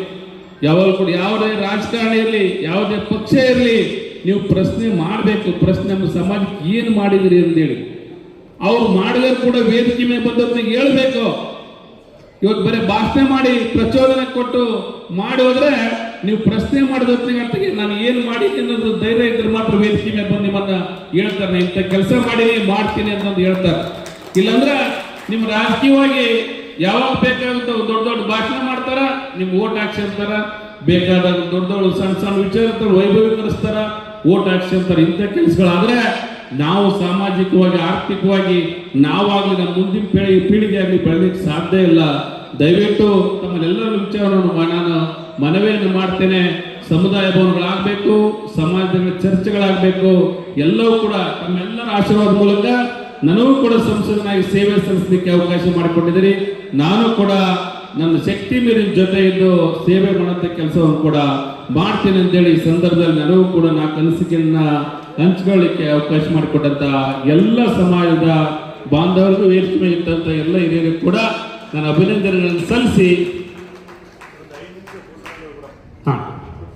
ಓಕೆ ಅಭಿನಂದನೆ ಸಲ್ಲಿಸಿ ನನ್ನ 4 ಮಾತು ವಿರಾಮ ಹೇಳ್ತೀನಿ. ನಮಸ್ಕಾರ. ಜೈ ವಾಲ್ಮೀಕಿ. ನಮ್ಮ ಈ ಜಿಲ್ಲಾ ಸಮಾಜ ಅಧ್ಯಕ್ಷರಂತ KM ಪಾಟೀಲ್ ಸಾಹೇಬರು, ನಮ್ಮ ಕೊಪ್ಪಳ ಜಿಲ್ಲಾ ಸಂಸದರಾದಂಥ ಅಣ್ಣವರು, ಬಹಳಷ್ಟು ನಮ್ಮ ಹಿರೇಮಠ ತಾತನವರು ತಾಲೂಕಿನಲ್ಲಿ ಮಂಡಲ ಅಧ್ಯಕ್ಷ ಸಮಾಜ ಅಧ್ಯಕ್ಷ ಆದಂಥ 1-2 ತಿಂಗಳಿದ್ದ ಸಮಾಜ ಪರವಾಗಿ ಸಮಾಜದ ಬೆಳವಣಿಗೆಗಾಗಿ ಹಗಲಿರುಳು ತಿರುಗಿ ಪಾಪ ನಮ್ಮ KM ಪಾಟೀಲ್ ಸಾಹೇಬರು ಭಾಳ ವಿಶೇಷ ಒಳ್ಳೆ ಆಯ್ಕೆ ಮಾಡಿದ್ರು. ನಮ್ಮ ಬೂದಗಿರಪ್ಪನ ಅಧ್ಯಕ್ಷರು, ಸಮಾಜ ಅಧ್ಯಕ್ಷರು ಅಂತೇಳಿ ಭಾಳ ಖುಷಿ ಆಯ್ತು. ಯಾಕಂದ್ರೆ ಆ ಮನುಷ್ಯ ಕಬಟ್ಟಿಲ್ಲದ ಮನುಷ್ಯನ ಸಮಾಜ ಬೆಳವಣಿಗೆಗಾಗಿ ಹಗಲಿರಾತು ಪಾಪ ಎಲ್ಲ ತಿರುಗಾಡಿ ನಮ್ಮ ಇಲ್ಲಿವರೆಗೇನಾದಂಥ ಅಣ್ಣವ್ರು ಮಾತಾಡಿದ್ರು, ಸಮಾಜದ DK ಅಣ್ಣವರು ಸಮಾಜದ ಪರವಾಗಿ ಹೇಳಿ ಬೆಳಿಗ್ಗೆಗಾಗಿ ಎಲ್ಲ ಚೆನ್ನಾಗಿ ಮಾತಾಡಿದ್ರು. ಭಾಳಷ್ಟು ನಮ್ಮ ಅನ್ವೇಷಣೆ ಅಣ್ಣರಾಗ್ಬೋದು, ನಮ್ಮ ಸೋದರ ವೈದ್ಯರು ಮಾತಾಡಿದ್ರು. ಅವರು ಬೆಳಗಾವಿ ಮುಂಜಾನೆ ಭೀಮನ ಪಾತ್ರವನ್ನು ಮಾಡಿದ್ರು. ಅವರು ಆದ್ಮೇಲೆ ಖುಷಿ ಅನ್ನಿಸ್ತೀವಿ, ಆಗ್ಬೇಕು, ಕೇಳಿದ್ರೆ ತಪ್ಪಿಲ್ಲ. ಏನಕ್ಕೂ ಭಾಳಷ್ಟು ಹಿರಿಯರು ಕೂಡ ನಾವೆಲ್ಲಕ್ಕಿಂತ ರಾಜಕಾರಣಿಗಳೇ, ಆದ್ರೆ ಕೇಳೋದ್ರಲ್ಲಿ ಕೂಡ ನಮ್ಮ ಸೋದರಿ ಆದಂಥ ಹೇಮಲತಾ ಮೇಡಮ್ ಅವರು ಕೂಡ ಆ ಬೆಳಗ್ಗೆ ಅವರು ಬಂದು ಉದ್ಘಾಟನೆ ಮಾಡಿದ್ರು. ಆಗಲಿ ಇವತ್ತು ನಮ್ಮ ಸಂಸದರು ಕೂಡ ಮಾತಾಡ್ತು. ಇಲ್ಲಿವರೆಗಿನ 3 ಸಲ ಮಂತ್ರಿ ಆದವರು, 3 ಸಲ ಶಾಸಕರಾದವರು, ನಮ್ಮ ಸ್ನೇಹಿತರು ಚಪ್ಪಲಿ ಹೊಡೆದು ಕೆಕ್ಕೆ ಹೊಡೆದು ಕಳಿಸಿದಂಥ ನಾಯಕರು ಹೋದವರು. ಆದ್ರೆ ನಾನು ಕೂಡ ರಾಜಕೀಯವಾಗಿ ಮಾತಾಡಬೇಕು, ನಿಮ್ಗೆಲ್ಲ ಗೊತ್ತೈತಿ. ಸಮಾಜ ಪರವಾಗಿ ಮಾತಾಡ್ಬೇಕಂದ್ರೆ ಎಲ್ಲ ಗೊತ್ತೈತಿ. ನಾವೆಲ್ಲರೂ ಹೇಳ್ತೀವಿ ಸಮಾಜ ಸ್ವಾಭಿಮಾನ, ಕರೆಕ್ಟ್ ಸ್ವಾಭಿಮಾನ ಇದ್ದಕ್ಕಲ್ಲೇ ಇಷ್ಟು ಬೆಳವಣಿಗೆ ಆಗೈತೆ. ನಮ್ಮ DK ಅಣ್ಣರು ಹೇಳಿದ್ರು, ಕಣ್ಣಿದ್ರೆ ಕನಿಗೇರಿ ನೋಡಬೇಕು, ಕಾಲಿದ್ರೆ ಹಂಪಿ ನೋಡ್ಬೇಕಂದ್ರೆ ಕಣ್ಣಿದ್ರೆ ಕನಿಗೇರಿ ನೋಡ್ಬೇಕಂತ ಕೂಡ ಕನಿಗೇರಲ್ಲಿ ನಾಯಕರ ಮಾಡಿದ ಪವಾಡಕ್ಕಾಗಿ ಕನಿಗೇರಿ ನೋಡ್ಬೇಕಾಗೈತೆ. ಈ ಕನಿಗೇರಲ್ಲಿ ಹುಲ್ಚಪ್ಪ ನಾಯಕರ ಹಾಳಿ ಇವ್ರು ನೋಡ್ರಿ, ನಾವು ಬಹಳಷ್ಟು ಗಮನಿಸ್ತಾ ಇದ್ದೀವಿ. ನೀವು ಹಸಗಂದಿಲ್ಲ, ನಾನು ಕೂಡ ಹಸಗಂದು ನೀವು ಕೇಳ್ರಿ. ಹಲವಾರು ನಾಯಕರು ಇವತ್ತು ಗುಡ್ಗುಂಟೆ ದರಿಗಳು ಕೇಳ್ರಿ, ಹಲವಾರು ನಾಯಕರು ಇವತ್ತು ಯಾವಾಗ ಭಾಗದಾಗ ನೀವು ಎಲ್ಲ ನಾಯಕರು ಒಂದೊಂದು ಭಾಗ ಒಂದೊಂದು ಪ್ರಾಂತ ಹಾಳ್ಯಾರ, ಯಾರು ಆಸ್ತಿ ಮಾಡೋಕ್ಕಾಗಿಲ್ಲ. ಅದೇ ಬೇರೆ ಥರದ ನಾಯಕರು ಹಾಳ್ಯಾರ. ಆ ಭಾಗ ನಿಜಾಮರ ಕಾಲದಾಗ ಒಂದು 16 ಹಳ್ಳಿ 20 ಹಳ್ಳಿ ದೊರೆಗಳಾಗಿ ಬೇರೆ ಬೇರೆ ಧರ್ಮದ ಹಾಳ್ಯಾರ. ಅವರೆಲ್ಲರೂ ಬಡವರು ಆಸ್ತಿ ಮಾಡ್ಕೊಂಡಾರೆ. ಅದು ಇದೇ ನಾಯಕ ಸಮಾಜದ ನಾಯಕರು ಒಂದೊಂದು ಭಾಗ ರಾಜ್ಯ ಆಳಿದಾಗ ಬ್ರಾಕ್ ಕಳೆದ್ರೆ ಯಾರು ಆಸ್ತಿ ಮಾಡೋಕ್ಕಾಗಿಲ್ಲ. ಅದು ನಾವು ಗಮನದಾಗ ಇಡಬೇಕು. ಅಂದ್ರೆ ಈ ಸಮಾಜ ಎಲ್ಲಿಗೆ ಬಂತಂದ್ರೆ ಜನಕ್ಕಾಗಿ ಪ್ರಾಣ ಕೊಟ್ಟು, ಜನಕ್ಕಾಗಿ ಸ್ವಾಭಿಮಾನ, ಜನಕ್ಕಾಗಿ ಹೋರಾಟ ಮಾಡಿ, ಜನಕ್ಕಾಗಿ ಇನ್ನೊಬ್ಬರು ಓಡಿಸಿ ಮೈಯಲ್ಲಿ ಸಿಟ್ಟು ಶೌರ್ಯ ಅಂದ್ರೆ ಎಲ್ಲರಿಗೂ ಬರಲ್ಲ. ನಾವು 109 ಧರ್ಮದೀವಿ, ಎಲ್ಲರಿಗೂ ಆ ಭಾವನೆ ಬರಲ್ಲ. ಒಂದೊಂದು ಧರ್ಮದಲ್ಲಿ ಒಂದೊಂದು ಭಾವನೆ ಬರ್ತಾವ. ಅದಕ್ಕೆ ನಾನು ಭಾಳ ವಿನಂತಿ ಮಾಡ್ತೀನಿ, ಇದು ಸ್ವಾಭಿಮಾನ ಸಮಾಜ. ನಾನು ಹೇಳ್ತೀನಿ ಬಹಳಷ್ಟು, ನಾನು ಹೇಳ್ತೀನಿ ನಾನು ಹೇಳಿದ್ದೆ DK ಅಣ್ಣರಿಗೆ. ಇವತ್ತು ಮೈಸೂರು ಭಾಗದಾಗ ಇವತ್ತೇನೋ ನಾವು ಬನ್ನಿಕೋಡ ಹಬ್ಬ ಮಾಡ್ತಾರಂದ್ರೆ ಮಾರ್ನವೇ ಅದ್ಭುತವಾಗಿ ಮಾಡ್ತಾರ. ಇದೇ ನೋಡ್ರಿ, ವಿಚಾರ ಮಾಡ್ರಿ, ಇಲ್ಲೇ ಗೇಮ್ ಹುಡುಗ ಒಂದಿನ ಮುಂದೆ ಮಾಡ್ತಾರ. ಅಂದ್ರೆ ಇಲ್ಲಿರುವಂತ ಬನ್ನಿ ನಾಯಕರ ಗಂಡಗಲ್ಲ ಇವರು ತಗೊಂಡಲ್ಲಿ ಬನ್ನಿ ಕೊಟ್ಟಾಗ ಮಾತ್ರ ಈ ಭಾಗದ ನಾಯಕರು ಮಾಡಿದ್ರೆ ಮೈಸೂರು ಭಾಗದಾಗ ಪ್ರಾಂತ್ಯ ಬನ್ನಿ ಕೊಡಪ್ಪ ಅಂತ ಆಟ. ನಾನು ಬಹಳಷ್ಟು ಹೇಳ್ತಿದ್ದೆ ಸರ್, ಇಲ್ಲಿ ಮಂತ್ರಿಗಳಾದ್ರೆ ಇಲ್ಲಿ ಶಾಸಕರಿದ್ದಾರ, ಮೈಸೂರಿಗೆ ಹೋಗಿ ಮಾಡುವಂತ ಕಾರ್ಯಕ್ರಮ ನಮ್ಮ ಕ್ಷೇತ್ರದ ಮಾಡಿದ್ರೆ ಸಾಕಲ್ಲ. ನಾವು ಹೆಚ್ಚಿನ ಸಂಖ್ಯೆಯಲ್ಲಿ ಇದೀವಿ, ನಾಯಕರು ಆಳದಂತ ಕ್ಷೇತ್ರ ಇದು. ಇವತ್ತು ನಾವು ಶಾಸಕರಾಗಿವಿ, ಮಂತ್ರಿ ಆಗಿವಿ. ಹಿಂದೆ ಹುಚ್ಚಪ್ಪ ನಾಯಕರು ಈ ಕ್ಷೇತ್ರನ ಆಳದಂತ ನಾಯಕರಿದಾರಲ್ಲ, ಹಿಂದೆ ಕಾರ್ಯಕ್ರಮ ಮಾಡಿದ್ರೆ ಬಹಳ ಚೆನ್ನಾಗತ್ತಂತ ನಾನು DK ಅಣ್ಣರಿಗೆ ಬಹಳಷ್ಟು ಹೇಳಿದ್ದೆ. ಆದರೆ ಅಂತ ಕಾರ್ಯಕ್ರಮ ಆಗ್ಬೇಕು. ನಾನು ಬಹಳ ವಿನಂತಿ ಮಾಡ್ತೀನಿ. ನಮ್ಮ ಸೋದರ ಹೇಳಿದ ನಮ್ಮ ನಾಗರಾಜ್ ವಕೀಲ್ ಸಾಹೇಬರು, ಹೌದು ಇಲ್ಲಿ ಮೀಸಲಾತಿ ಇಲ್ಲ, ಏನ್ ಮಾಡಕ್ಕಾಗತ್ತೆ ಹೇಳಿ. ಇವತ್ತಿದೆ ನಾವು ಮೀಸಲಾತಿಯಲ್ಲಿ, ಇವತ್ತಿದೆ ಬಹಳ ರಾಯಚೂರು, ಕೊಪ್ಪಳ, ಬಳ್ಳಾರಿ, ವಿಜಯನಗರದಲ್ಲಿ ಕೂಡ ನಾವು ಹೆಚ್ಚಿನ ಸಂಖ್ಯೆಯಲ್ಲಿರುವಂತ SC ಪಾಪ್ಯುಲೇಷನ್ 50%. ಪ್ರತಿ ವಿಧಾನಸಭಾ ಕ್ಷೇತ್ರದಲ್ಲಿ ಪ್ರತಿ ಜಿಲ್ಲೆದಲ್ಲಿ 50% SC ST. ಹೌದು, ಇವತ್ತು ಇಡೀ ಕ್ಷೇತ್ರ ಇದಾವ, 2 ಪಾರ್ಲಿಮೆಂಟ್ ಎಷ್ಟೇ ಇದಾವ. ಆದ್ರೆ ಮೀಸಲಾತಿ ಗೆದ್ದಿ ಕೂಡ ನಾವು ಕೂಡ ಹೇಳಿ ನಮ್ಮ ಸೋದರ ಇವತ್ತು ಆ ಕಡೆ ಅಂಡರ್ಸ್ಟ್ಯಾಂಡಿಂಗ್ ಮಾಡಿದ್ರೇನು, ಇವತ್ತು ವಕೀಲರು ಮಾಡಿದ್ರೇನು, ಈ ಕಡೆ ಈಶ್ವರರೆಡ್ಡಿ ವಕೀಲರು ಮಾಡಿದ್ರೇನು, ನಮ್ಮ ನಿಗಮಣಿ ಅಂತ ಹೇಳಿದ. ಆದರೆ ನಾವು ಕೂಡ ನಮ್ಮ ಪಕ್ಷದಲ್ಲಿ ಅನಿವಾರ್ಯ ಕಾರಣದಿಂದ ನನ್ನ ಸೋದರಿ ಮಹಿಳೆ ಇವತ್ತು ಗುರುತಿಸಿ ಈ ಭಾಗದ ಕೊಪ್ಪಳ ಜಿಲ್ಲೆಯಲ್ಲಿ ಮೀಸಲಾತಿ ಇಲ್ಲ, ಎಸ್ ಇಲ್ಲ, ಎಷ್ಟ್ ಇಲ್ಲ ಅಂತೇಳಿ ಪಕ್ಷ ಗುರುತಿಸಿ MLC ಮಾಡುತ್ತಿದ್ರೆ ಅದು ನಮ್ಮ ಸೋದರ ಅಂತ ಎಷ್ಟಿ ಬರುತ್ತೆ ಮಹಿಳೆ ಅಂತ ಹೇಳ್ತೀವಿ. ಪಕ್ಷ ಗುರುತು ಮಾಡಿಸ್ತೀವಿ, ಬಹಳಷ್ಟು ವಿನಂತಿ ಮಾಡ್ತೀವಿ. ನಮ್ಮ ಸರ್ಕಾರ ಬಂದಾಗ ಏನಾಯ್ತು ಹೇಳ್ರಿ, ಎಷ್ಟಿಗೆ 7%, ಎಸ್ಸಿಗೆ 17%, 15 ಇದ್ದಿದ್ದು 17 ಮಾಡಿದ್ವಿ, 3 ಇದ್ದಿದ್ದು 7 ಮಾಡಿದ್ವಿ. ನೀವು ವಿಚಾರ ಮಾಡಿ, ನಾವೆಲ್ಲರೂ ಸೋತ್ವಿ. ಸರ್ಕಾರ ನಮ್ಮ ಶಿವರೆಡ್ಡಿ ಹೇಳಿದ್ರು 32 ವರ್ಷದ ಹೋರಾಟ ಅಂತ ಹೇಳಿದ್ರು. ಸತ್ತೈತಣ. ಯಾವ ಸರ್ಕಾರ ಯಾವ ಧರ್ಮದ ಬಗ್ಗೆ ಗಮನಿಸಿ, ಯಾವ ಧರ್ಮದ ಬಗ್ಗೆ ಪ್ರೀತಿಸಿ ಮೀಸಲಾತಿಯನ್ನು ಕೊಟ್ಟಿದ್ರೆ ಅದು ನಮ್ಮ ಬಿಜೆಪಿ ಸರ್ಕಾರ ಅಂತ ನಾನು ಹೇಳ್ಬೇಕಾಗ್ತದೆ. ಇವತ್ತು ನೀವೆಲ್ಲ ಯುವಕರಿದ್ರಿ, ನಾನು ಒಂದು ಶಾಸಕಿದ್ದೆ. ಎಷ್ಟು ನಮ್ಮ ರಾಮಲಣ್ಣ, ರಾಜೇಗೌಡರು, ಶಿವನಗೌಡರು ಒಂದು ಹೋರಾಟ. ಇವತ್ತು ಈ ಸಮಾಜ ಆಗ್ಬೇಕು. 32 ವರ್ಷದ ಹೋರಾಟ ಈ 3 ದಿನ ಆಗ್ಬೇಕು, ಯುವ ಪೀಳಿಗೆ ಆಗ್ಬೇಕು, ಮೀಸಲಾತಿ ಹಕ್ಕು ಪಡಿಬೇಕಂತ ನಮ್ಮ ರಾಮಲಣ್ಣ ಹೋರಾಟ ಮಾಡಿ ಇವತ್ತು ST ಸಮಾಜಕ್ಕೆ 7% ಏನು ಪಡೆದಿದೆ. ಅದು 2022 ಗಮನಿಸ್ಬೇಕು. ತಾವು ಕೂಡ ನಾವ್ಯಾರು ನಮ್ಮ ವಕೀಲರು ನಾವ್ಯಾರು ಬೆಂಚಪ್ರಸ ಕೆಲಸ ಮಾಡಲ್ಲ. ನಮ್ಮ ಪಕ್ಷ ಏನು ಮಾಡಿದ್ರೆ ಅದು SC ಅಂತ ಒಳ್ಳೆ ಕೆಲಸ ಮಾಡುತ್ತೆ ಅಂತ ಕೂಡ ನೀವು ವಿಚಾರ ಮಾಡಬೇಕಾಗಿದೆ. ನಾನು ನಿಜವಾಗಿ ಹೇಳ್ತಿದ್ದೀನಿ. ನಾನು ಈ ಸ್ಪಷ್ಟ ಹೇಳಿದ್ರು ಶಿಕ್ಷಣ ಬಗ್ಗೆ ನಮ್ಗೆ ಕೊರತೆ ಐತಿ. ನಾವು ಹೇಳ್ತೀವಿ ರಾಜಕಾರಣದಲ್ಲಿ ಭಾಷಣ ಮಾಡೋದು ಮುಖ್ಯ ಅಲ್ಲ, ಕಾರ್ಯ ಕೆಲಸಕ್ಕೆ ಬರಬೇಕು. ಇವತ್ತು ಬರೀ ಉಳ್ಳಾಗದಲ್ಲಿ SC ಹಾಸ್ಟೆಲ್ ಕಳಿಸಿದ್ವಿ. ಇವತ್ತು 26 ಕೋಟಿ. ನಮ್ಮ ST ಸಮಾಜ ಈ ಭಾಗದಾಗ ಹೆಚ್ಚಿಗಿರೋದ್ರಿಂದ ಇಲ್ಲಿ ಹಾಸ್ಟೆಲ್ ಬೇಕಂತ ಮನವಶಾಲೆ ವಿಚಾರ 26 ಕೋಟಿ SC ಹಾಸ್ಟೆಲ್. ಈ ಕಡೆ ಬರೀ ಶ್ರೀರಾಮನಗರದಾಗ 26 ಕೋಟಿ ವಸತಿ, ರಾಜೀವ್ ಗಾಂಧಿ ವಸತಿ ಶಾಲೆ. ನಾವು ರಾಜಕಾರಣಿಗಳು ನೀವು ಶಿಕ್ಷಣದಿಂದ ಮುಂದೆ ಬರಬೇಕಂದ್ರೆ ಸರ್ಕಾರದಲ್ಲಿ ಇರುವಂತ ಸವಲತ್ತು ನಿಮ್ಮ ಮನೆಗೆ ಬಂದಾಗ ಮಾತ್ರ ನೀವು ಮುಂದೆ ಬರಕ್ಕೆ ಅವಕಾಶ ಇರ್ತೈತಿ. ಇವತ್ತು ಆದಾಗ ನಮ್ಮಂತರ 4 ಮಂದಿ ಇದ್ದರು. ಇವತ್ತು ವಕೀಲರು ಕೇಳ್ಪಟ್ಟು ಚೆನ್ನಾಗಿದೀವಿ. ನಮ್ಮ ಮಕ್ಕಳು ಬೆಂಗಳೂರಿಗೆ ಓದ್ತಾರ, ಇಲ್ಲ ನಮ್ಮ ಮಕ್ಕಳು ಪಾರಿನ ಕಳಿಸ್ತೀವಿ. ಕನಿಷ್ಠ ನಿಮ್ಮ ಮಕ್ಕಳು ಓದಬೇಕಂದ್ರೆ ನಾವು ಆದಂತ ಎಲೆಕ್ಟೆಡ್ ನಂಬರ್ ಸರ್ಕಾರ ಸವಲತ್ತು ನಿಮ್ಮ ಮನೆ ಬಾಗಿಲಿಗೆ ಮುಗಿಸಿ ನಿಮ್ಮ ಆರ್ಥಿಕದಿಂದ ಚೆನ್ನಾಗಿ ನೋಡಿ ಆರ್ಥಿಕ ನೆರವು ಕೊಟ್ಟಾಗ ಮಾತ್ರ ಸಮಾಜ ಇಲ್ಲಿ ಬೇರೆ ಬೆಳಕ್ಕೆ ಅವಕಾಶ ಇರ್ತೈತಿ. ಅದು ನಾವು ತಿಳ್ಕೋಬೇಕು. ಸಮಾಜ ದೊಡ್ಡ ಸಮಾಜ, ನಾನು ಇಲ್ಲಂತಿಲ್ಲ. ಇವತ್ತು ಈ ಕ್ಷೇತ್ರದ ನಮ್ಮ ಶಿವರೆಡ್ಡಿ ವಕೀಲ್ ಸಾಹೇಬ್ ಹೇಳಿದಂಗೆ ಕೂಡ ಮೇಜರ್ ಇವತ್ತು 1 ಲಕ್ಷ ಆಯ್ತು SC ಈ ಕ್ಷೇತ್ರದಲ್ಲಿ. ಹೌದು, ರೈಟ್ಸ್ ಇಲ್ಲಂತಿಲ್ಲ. ನಾಳೆ ಮೀಸಲಾತಿ ಬಂದ್ರೆ ನೀವೇ ಶಾಸಕರಾಗ್ತೀರಿ, ಯಾಕಾಗಲ್ಲ? ಏನು ಬದಲಾಗ ನಿಂದ್ರಕ್ಕೆ ಬರ್ತೇವೆ? ನಾವು ನಿಂದಿರ್ತೀವಿ. ನಮ್ಮ ಹತ್ರ 109 ಬಂದಿರ್ತಾರ, ನಿಮ್ಮಲ್ಲಿ ಇಬ್ಬರು ನೀವು ಮತ್ತೆ ಯಾರು ಬದಲಾಗ ನಿಂದ್ರಕ್ಕೆ ಅವಕಾಶ ಇರಲ್ಲ. ಅದಕ್ಕಾಗಿ ಭಾಳ ಎಷ್ಟೊತ್ತು ಮಾತಾಡಿದ್ರೆ ಹಸುವಾಗೈತೆ.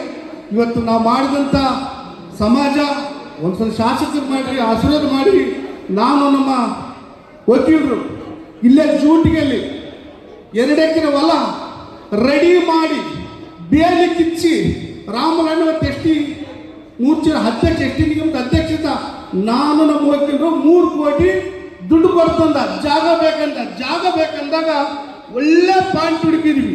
ಇಲ್ಲೇ ನಮ್ಮ ಜೂಟಿಗೆ ನಮ್ಮ ಮೋಹನ್ ರಾವ್ ಅಪೋಸಿಟ್ ಅವತ್ತೇನಾಯ್ತು ನಮ್ಮಲ್ಲೇ ಗೊಂದಲ ಕ್ರಿಯೇಟ್ ಮಾಡಿದ್ರು. ನಮ್ಮ ಹುಡ್ರೆ ಇವತ್ತದು ಆಗಿದ್ರೆ ಅವತ್ತೇ 3 ಕೋಟಿ ಕಲ್ಯಾಣ ಮಂಟಪ ST ಹಾಸ್ಟೆಲ್ ಸಮುದಾಯ ಭವನ ಕಟ್ಟಂತ ಅವಕಾಶ ಅವತ್ತಿತ್ತು. ಜಾಗದ ಕಲೆ ನಮ್ಗೆ ದುಡ್ಡು ಸಿಗಲಿಲ್ಲ. ನಾವು ನಮ್ಮ ಹಿರಿಯರ್ಗಂತ ಹೇಳಿದ್ವಿ ಕನಗೇರಿಯಲ್ಲಿ ಜಾಗ ಕೊಡಿಸಂತ ಕೆಲಸ ಇಂಡಿವಿಜುವಲ್ ಆಗಿ ಮಾಡಿದ್ವಿ. ಸರ್ಕಾರದಲ್ಲ 2 ಎಕರೆ ಹೊಲ ಬೇಕಂದ್ರೆ 1 ಎಕರೆ ನಾನು ಕೊಡಿಸ್ತಂತ ರೇಟ್ ಹೇಳಿ ಅವ್ರಿಗೆ ದುಡ್ಡು ಕೊಟ್ಟಿವಿ, ಜಾಗ ಕೊಡಿಸಂತ ಕೆಲಸ ಮಾಡಿವಿ. ನಮ್ಮ ಎಲ್ಲ ಸೋದರ ಸಂಬಂಧರಿಗೆ ಹೇಳ್ತೀನಿ, ಯಾಕಂದ್ರೆ ನಿಮ್ಮಲ್ಲಿ ಪವರ್ ಐತಿ, ಸ್ವಾಭಿಮಾನ ಐತಿ. ನೀವು ಮಾತು ಕೊಟ್ರೆ ಮಾತು ತಪ್ಪಲ್ಲ, ಸತ್ಯ. 2ನೇ ಮಾತಿರೋದ್ರಲ್ಲಿ. ಅದಕ್ಕೆ ನಾವು ಕೂಡ ಮಾತಿನ ಕೂಡ ನಡ್ಕೋಬೇಕಲ್ಲ. ನಡ್ಕೊಂಡಾಗ ಮಾತು ನೀವು ಅಲ್ಲ ಒಂದು ನಾವು ಅಲ್ಲ ಒಂದು, ನೀವು ಮಾಡ್ಬೇಕಂದ್ರೆ ಮಾಡ್ಕೊಂತು ಅದು ಮಾಡ್ಬೇಕು. ಅದಕ್ಕೆ ಹೇಳ್ತೀನಿ ನಮ್ಮ ಸೋದರ ಸಮಾಜದ ಮಿತ್ರರಿಗೆ, ನಾವು KK ಹಾಕೋದಲ್ಲ, KK ಎಲ್ಲಿ ಹಾಕ್ಬೇಕು, ಕೆಲಸ ಹಾಕ್ಬೇಕು. ಕರೆಕ್ಟಾ? ಅದು ಕೆಲಸ ಆಗಬೇಕು. ಅದಕ್ಕೆ ಹೇಳ್ತಿದ್ವಿ, ನಮ್ಮೆಲ್ಲ ಸೋದರಿಗೆ ಹೇಳ್ತೀನಿ, ನಮ್ಮ ಹಿರಿಯರು ಕೆ ಪಾಟೀಲ್ ಸಾಹೇಬ್ರ ಸಂಸದಿಂದ ಮಾಡಿದ್ರು ನೋಡಿ, ಹಿಂಗಿರ್ತೈತಿ, ಗೆದ್ದರ್ದು 3 ತಾಸು ಮುಂದೆ, ಸುಸ್ತದ 2 ತಾಸು ಹಿಂದ. ಅದಕ್ಕೆ ಹೇಳ್ತೈತಿ ನಿಮಗೆ, ನಮ್ಮನ್ನ ಮುಂದೆ ಗೆಲ್ಲಿಸ್ರಪ್ಪ, ನಿಮ್ಮ ಆಶೀರ್ವಾದ ಇರಲಿ. ಮುಂದೆ ನಮ್ಮನ್ನ ಗೆಲ್ಲಿಸ್ರಿ, ಫಸ್ಟ್ ಮಾಡಂತ ಅವಕಾಶ ಮಾಡಿಕೊಡ್ರಿ. ಸಮಂಚಿತಿ ನಾವು ಇರ್ತೀವಿ, ನಾವೇನು ಬೇರೆ ಏನಲ್ಲ, ನಿಮ್ಮ ತಮ್ಮ ನಿಮ್ಮ ಅಣ್ಣ ಅಂತೇಳಿ ನಮ್ಮ ಕೆ ಎಂ ಪಾಟೀಲ್ ಸಾಹೇಬ್ರು ಮಾತಾಡೋದ್ರ, ಬೂದಿಗೆರೆಪ್ಪ ಮಾತಾಡಿದಾರ, ಎಲ್ಲ ನಮ್ಮ ಸೂರ್ಯಗೌಡ ಮಾತಾಡಿ ಎಲ್ಲರದ ತಮ್ಮೆಲ್ಲ ವಿನಂತಿ ಮಾಡಿ, ಈ ಸಮಾಜದ ತುಂಬ ಗೌರವ ಐತಿ. ನನಗೆ ಕೂಡ ನಮ್ಮ ಹೋಗ್ತಿದ್ರು ಬರ್ತೈತೆ ನನ್ನ ಭಾವನೆ, ಸಮಾಜ ಜೊತೆ ಯಾಗಿರ್ತಂತ ಆ ರೀತಿ ಪ್ರೀತಿಯಿಂದ ನಾವು ಇರಂತರು ಮುಂದಿನ ದಿನದಲ್ಲಿ ಒಳ್ಳೆ ಆಶೀರ್ವಾದ ಇದ್ದೇವೆ. ಮಾತು ಜೈ ಬರಲಿ. ಗಣ್ಯರಿಗೆ ನಾನು ನಮಸ್ಕರಿಸುತ್ತಾ ಈ ಒಂದು ಕಾರ್ಯಕ್ರಮದಲ್ಲಿ ಭಾಗವಹಿಸಿದಂಥ ವಾಲ್ಮೀಕಿ ಸಮಾಜದ ಎಲ್ಲ ಗುರು ಹಿರಿಯರಿಗೆ, ಅಣ್ಣ ತಮ್ಮಂದಿರಿಗೆ, ಅಕ್ಕ ತಂಗಿಯರಿಗೆ ಎಲ್ಲರಿಗೂ ನನ್ನ ವಾಲ್ಮೀಕಿ ಜಯಂತಿಯ ಶುಭಾಶಯಗಳನ್ನು ಕೋರ್ತಾ ಇದ್ದೀನಿ.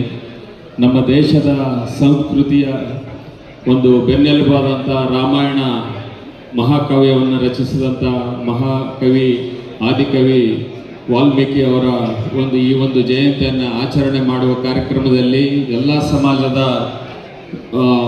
ಗಣ್ಯರನ್ನು ಆಹ್ವಾನಿಸೋದಕ್ಕೆ ಮೊದಲನೇದಾಗಿ ನಾನು ನಿಮ್ಮೆಲ್ಲರಿಗೂ ಧನ್ಯವಾದಗಳನ್ನು ತಿಳಿಸ್ತಾ ಇದ್ದೇನೆ. ಅದೇ ರೀತಿ ಈ ಭಾಗದ ಹೆಮ್ಮೆಯ ಪುತ್ರ ಗಂಡಗಲಿ ಕುಮಾರರಾಮ ಅವರಾಗಿರ್ಬೋದು, ದೇಶದ ಸಂಸ್ಕೃತಿಗೆ ಏನೆಲ್ಲ ಕೊಡುಗೆ ಕೊಟ್ಟಂಥ ಈ ಸಮಾಜಕ್ಕೆ ನಿಜವಾಗಲೂ ಕೂಡ ನಾವೆಲ್ಲರೂ ಕೂಡ ಒಂದು ಅಭಿನಂದನೆ ಸಲ್ಲಿಸಬೇಕು. ಅದನ್ನು ನೆನಪಿನಲ್ಲಿಟ್ಟುಕೊಂಡು ಈ ಒಂದು ಸಂದರ್ಭದಲ್ಲಿ ನಾನು ಸಮಾಜದ ಎಲ್ಲ ಗುರು ಹಿರಿಯರಿಗೆ, ಈಗಾಗಲೇ ಸಂಸದರು, ಸಚಿವರು, ಮಾಜಿ ಸಚಿವರು ಎಲ್ಲರೂ ಹೇಳಿದ ಹಾಗೆ ನೀವು ಎಲ್ಲರೂ ಸೇರಿ ಶಿಕ್ಷಣಕ್ಕೆ ಹೆಚ್ಚಿನ ಮಹತ್ವವನ್ನು ನೀಡೋಣ. ನಮ್ಮ ಮಕ್ಕಳಿಗೆ ಈ ಕಲ್ಯಾಣ ಕರ್ನಾಟಕದ ಭಾಗದಲ್ಲಿದ್ದಂಥ ನಾವೆಲ್ಲರೂ ಕೂಡ ಶಿಕ್ಷಣಕ್ಕೆ ಹೆಚ್ಚು ಒತ್ತು ಕೊಡುವ ಮುಖಾಂತರ, ಯಾಕಂದರೆ ಈ ಸಮಾಜದಲ್ಲಿ ನೀವು ಈಗಾಗಲೇ ವಾಲ್ಮೀಕಿ ಅವರೇ ಒಂದು ಸಾಂಸ್ಕೃತಿಕ ರಾಯಭಾರಿ ಅಂತ ನಾವು ಭಾರತದ ಸಾಂಸ್ಕೃತಿಕ ರಾಯಭಾರಿ ಯಾರಾದರೂ ಇದ್ದಾರೆ ಅಂತಂದರೆ ಆದಿಕವಿ ವಾಲ್ಮೀಕಿ ಮಹರ್ಷಿಗಳು ಮಾತ್ರ. ಅದೇ ರೀತಿ ಶಿಕ್ಷಣಕ್ಕೆ ಹೆಚ್ಚಿನ ಮಹತ್ವ ಕೊಟ್ಟಾಗ ಖಂಡಿತವಾಗಿ ಸಮಾಜ ಇನ್ನೂ ಉನ್ನತ ಮಟ್ಟಕ್ಕೆ ಬೆಳೆಯುತ್ತೆ ಅಂತೇಳಿ ನಾನು ಎಲ್ಲರಲ್ಲಿ ವಿನಂತಿ ಮಾಡುತ್ತಾ, ಮತ್ತೊಂದು ಸಾರಿ ಎಲ್ಲರಿಗೂ ವಾಲ್ಮೀಕಿ ಜಯಂತಿಯ ಶುಭಾಶಯಗಳನ್ನು ಕೋರುತ್ತಾ, ನನಗೆ ಕರೆದು ಈ ಒಂದು ಜಯಂತ್ಯೋತ್ಸವದಲ್ಲಿ ಪಾಲ್ಗೊಳ್ಳಲಿಕ್ಕೆ ಅವಕಾಶ ನೀಡಿದಂಥ ಕಾರಟಗಿ ಪಟ್ಟಣದ ಎಲ್ಲ ವಾಲ್ಮೀಕಿ ಸಮಾಜದ ಗಣ್ಯರಿಗೆ ನಾನು ನಮಸ್ಕರಿಸಿ ನನ್ನ 2 ಮಾತಿಗೆ ವಿರಾಮ ಹೇಳ್ತಾ ಇದ್ದೀನಿ. ಜೈ ಹಿಂದ್, ಜೈ ಕರ್ನಾಟಕ ಮಾತೆ, ಜೈ ವಾಲ್ಮೀಕಿ ಮಹರ್ಷಿಗಳು. ಹೇಳ್ತೀನಿ, ಇನ್ನು ವಾಲ್ಮೀಕಿ ಅಂತಕ್ಕಂಥದ್ದು ಬೇರೆಯವರ ಸ್ವತ್ತು ಅಲ್ಲ, ಅದು ಈ ದೇಶದ ಸಾಂಸ್ಕೃತಿಕದ ಸ್ವತ್ತು, ನಮ್ಮ ಸ್ವತ್ತಲ್ಲ, ಈ ದೇಶದ ಮಣ್ಣಿನ ಸ್ವತ್ತು. ಅದು ಎಲ್ಲರೂ ವಾಲ್ಮೀಕಿಯನ್ನು ಗೌರವಿಸಬೇಕು, ಪ್ರೀತಿಸಬೇಕು, ಆರಾಧಿಸಬೇಕು. ಹಾಗೆ ನಾಯಕ ಸಮುದಾಯ ಅನ್ನುವಂಥದ್ದು ಎಷ್ಟು ನಂಬಿಕೆಗೆ ಅರ್ಹ ಅನ್ನುವಂಥದ್ದನ್ನು ನೀವು ಇಲ್ಲಿಯವರೆಗೂ ಸಹ ಇತಿಹಾಸದಿಂದನೂ ಸಹ ನೀವು ಹೆಮ್ಮೆಯಿಂದ ಹೇಳ್ಕೊಂಡು ಬಂದಿದ್ದೀರಿ. ಆ ನಂಬಿಕೆ ಒಳಗಡೆ ನಿಮ್ಮ ಬಾಳು ಸಹ ಒಂದು ಸ್ವಲ್ಪ ಬೆಳಕಾಗ್ಬೇಕು ತಾನೆ, ನಿಮ್ಮ ಮಕ್ಕಳು ಸಹ ಒಂದು ಬಾಳು ಬೆಳಕಾಗ್ಬೇಕು ತಾನೆ ಅಂತ ಒಂದು ಸಂದರ್ಭಗಳನ್ನು ನೀವು ಕಾಣಬೇಕಾಗುತ್ತೆ ಅಂತಕ್ಕಂಥದ್ದನ್ನು ಹೇಳ್ತಾ, ಇವತ್ತು ನಮ್ಮ ಈ ಪ್ರದೇಶ ಅಂದರೆ ಬಹಳ ಒಂದು ಪರನಾರಿ ಸಹೋದರ ಅಂತಕ್ಕಂಥ ಒಂದು ಸಂದೇಶ ಕೊಟ್ಟಂಥ ಗಂಡಗಲಿ ಕುಮಾರರಾಮನ ನೆನಪಿಗೆ ಬರ್ತಾನೆ. ವಿಜಯನಗರಕ್ಕೆ ಬುನಾದಿ ಹಾಕಿದಂಥ ಹಕ್ಕ ಬುಕ್ಕರು ಕುಮಾರರಾಮನ ಅಕ್ಕನ ಮಕ್ಕಳು ಅಂತಕ್ಕಂಥ ಒಂದು ಹೆಮ್ಮೆ ನಮಗಿದೆ. ಅಂಥ ಒಂದು ಕುಮ್ಮಟ ದುರ್ಗ ಇಲ್ಲೇ ಗಂಗಾವತಿ ಸಮೀಪದಲ್ಲಿರುವಂಥದ್ದು. ಇಲ್ಲಿ ಕಟ್ಟಿದಂಥ ಒಂದು ಸಾಂಸ್ಕೃತಿಕ ಚರಿತ್ರೆಯ ನಾಯಕ ಮಾನ್ಯ ಸಚಿವರು ಹೇಳಿದಾಗೆ ಕುಮಾರರಾಮನ ಅಧ್ಯಯನ ಆಗಲೇಬೇಕು. ಕೇವಲ ಗಂಗಾವತಿ ಕೊಪ್ಪಳ ಜಿಲ್ಲೆಗೆ ಕುಮಾರರಾಮ ಪರಿಸ್ಥಿತಿನೆಲ್ಲ ನೆನಪಿಟ್ಕೊಳ್ಳಿ. ಕರ್ನಾಟಕದ ತುಂಬಾನೇ ಕುಮಾರರಾಮನನ್ನು ಎಲ್ಲಿ ರಾಜನನ್ನಾಗಿ ಪೂಜಿಸ್ತಾರೆ, ದೇವರಾಗಿ ಪೂಜಿಸ್ತಾನೆ ಅಂದ್ಕೊಂಡು ನಿರಂತರವಾಗಿ ಕೆಲಸ ಮಾಡ್ತಕ್ಕಂಥ ನಮ್ಮ ಗಂಗಾವತಿ ರಾಜೇಶ್ ಪಾಳಿಗಾರ್ ಇರ್ಬೋದು, ಅರನಾಯಕ್ ಇರ್ಬೋದು, ಅವರು ಯೂಟ್ಯೂಬ್ನಲ್ಲಿ ನೀವು ನೋಡಿ ಕುಮಾರರಾಮ ಇಡೀ ಕರ್ನಾಟಕದ ತುಂಬ ಆವರಿಸ್ಕೊಂಡಿದ್ದಾನೆ, ಆಂಧ್ರ ಪ್ರದೇಶದಲ್ಲೂ ಆವರಿಸ್ಕೊಂಡಿದ್ದಾನೆ. ಕುಮಾರರಾಮ ಅನ್ನುವಂಥ ಒಂದು ಶಕ್ತಿ, ಕುಮಾರರಾಮ ಅನ್ನುವಂಥ ಒಬ್ಬ ಅಪರೂಪವಾದಂಥ ರಾಜ. ಯಾಕಂದ್ರೆ ನಮ್ಮ ಚರಿತ್ರೆಯಲ್ಲಿ ಯಾವ ರಾಜನನ್ನು ದೇವರಂತ ನಾವು ಪೂಜಿಸೋದಿಲ್ಲ. ಕರ್ನಾಟಕದಲ್ಲಿ ಆಗಲಿ ಭಾರತೀಯ ಚರಿತ್ರೆಯಲ್ಲಿ ಆಗಲಿ ರಾಜನನ್ನ ದೇವರು ಅಂತ ಪೂಜಿಸೋದಾದ್ರೆ ಏಕೈಕ ವ್ಯಕ್ತಿ ಅದು ನಮ್ಮ ಕುಮಾರರಾಮ. ಅಂತ ಕುಮಾರರಾಮನನ್ನ ನೀವು ಕಾರಟಗಿಯ ಯುವ ಮಿತ್ರರು ಇಲ್ಲಿರುವಂಥ ಸಮುದಾಯ ಪ್ರತಿ ವರ್ಷ ರಾಜ್ಯೋತ್ಸವ ಕಾರ್ಯಕ್ರಮ ಮಾಡಿ ಅಲ್ಲಿ ಬಹಳ ಅದ್ಭುತವಾದಂಥ ಕಾರ್ಯಕ್ರಮವನ್ನು ಮಾಡ್ತೀರಿ. ಅಲ್ಲಿನೂ ಸಹ ನನಗೆ ಕರೆದಿದ್ರು ಒಮ್ಮೆ. ಹೀಗಾಗಿ ನನಗೆ ಬಹಳ ಖುಷಿ ಆಗುತ್ತೆ ಬಂಧುಗಳೇ ಮತ್ತು ಯುವಕರೇ. ಹಾಗಾಗಿ ನಿಮ್ಮ ಆಲೋಚನೆಗಳು ನಿಮ್ಮ ಹಿಡಿತದಲ್ಲಿ ಇರಲಿ, ನಿಮ್ಮ ತೋರ್ಬೆರಳು ನಿಮ್ಮ ಹಿಡಿತದಲ್ಲಿ ಇರಲಿ, ಒಂದು ಕಾಲಕ್ಕೆ ಹೆಬ್ಬೆರಳು ಕೊಟ್ಟ ನೋವು ನಿಮ್ಮ ಮನಸ್ಸಿನಲ್ಲಿ ಇರಲಿ ಅಂತ ಹೇಳ್ತಾ ಇವತ್ತಿನ ಈ ವೇದಿಕೆಯ ಮೇಲೆ ಹಂಚಿಕೊಂಡಂಥ ವಿಚಾರಗಳು ನನ್ನ ವೈಯಕ್ತಿಕವಾದಂಥವು. ಇದರಲ್ಲಿ ಏನಾದರೂ ವ್ಯತ್ಯಾಸಗಳಿದ್ರೆ, ಇದರಲ್ಲಿ ಏನಾದರೂ ಸಾಧಕ ಬಾಧಕಗಳಿದ್ರೆ ಬಿಟ್ಟಾಗಿ. ಯಾಕಂದರೆ ನಾನು ಈ ವಾಲ್ಮೀಕಿ ಸಮುದಾಯದವನು, ನಾನು ಯಾವ ಪಕ್ಷದವನಲ್ಲ. ಇದು ನಾನು ಹೇಳಿದ್ದು ವಾಲ್ಮೀಕಿ ಅಥವಾ ಬೇಟೆಗೆ ನಾಯಕರಿಗೆ ಮಾತ್ರ ಅರ್ಥ ಆಗುತ್ತೆ. ಒಂದು ವೇಳೆ ನೀವು ಯಾವುದಾದ್ರೂ ಪಕ್ಷದವರಾದರೆ ದಯವಿಟ್ಟು ನಿಮ್ಗೆ ಅರ್ಥ ಆಗೋದಿಲ್ಲ. ನಮಸ್ಕಾರ.